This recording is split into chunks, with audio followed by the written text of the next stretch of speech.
It really doesn't look like a national crisis in the Kent sunshine, but an invisible killer has left an anxious population happy to follow wartime rules. But for grandparents missing their family, it's compliance for now. The government's been really successful in getting that message across, so we have all learnt it. But I think, particularly when you see I think as other countries start doing some things, then people here will start saying, well, hang on a minute. I'm definitely happy to comply. I think if we all do a good job of staying safe now, staying indoors, limiting our activities, and and shops continue to be closed, then I think we've got more likely, more of a chance of getting over it.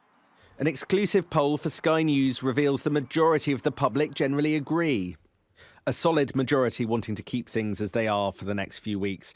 72% saying keep the rules on pensioners staying indoors, and 51% think primary schools should stay shut for now.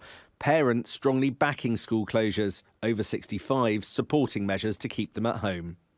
The YouGov poll for Sky News shows that the government is under no pressure whatsoever immediately to lift the lockdown. But it does find high levels of anxiety, particularly amongst the young, and under 50s are experiencing financial strain in high numbers. And the over 65s aren't seeing close members of their family in nearly like the numbers they were before. So ministers can't be complacent about public attitudes to the lockdown. In a time of crisis, people reassess where they put their trust.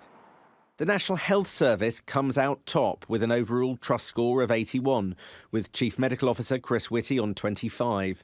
Boris Johnson still coming out positive in the eyes of the public with a trust score of 12, well ahead of the new Labour leader Keir Starmer on -9. But TV journalists faring badly on -40, as do newspapers on -55. When not arguing with the news, the nation must come to terms with boredom, though. Simple pleasures and pastimes, as well as chores. The most exciting day last week was when the mop arrived.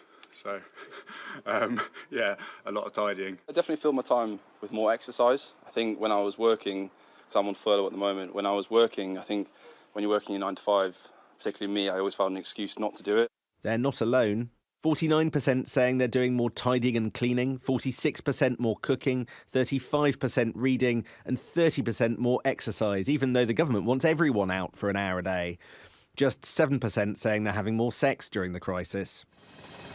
It might look serene, peaceful even, but with 6 out of 10 pensioners saying they aren't seeing their family as much anymore, it can be easy to overlook the pain coronavirus is causing. Sam Coates, Sky News.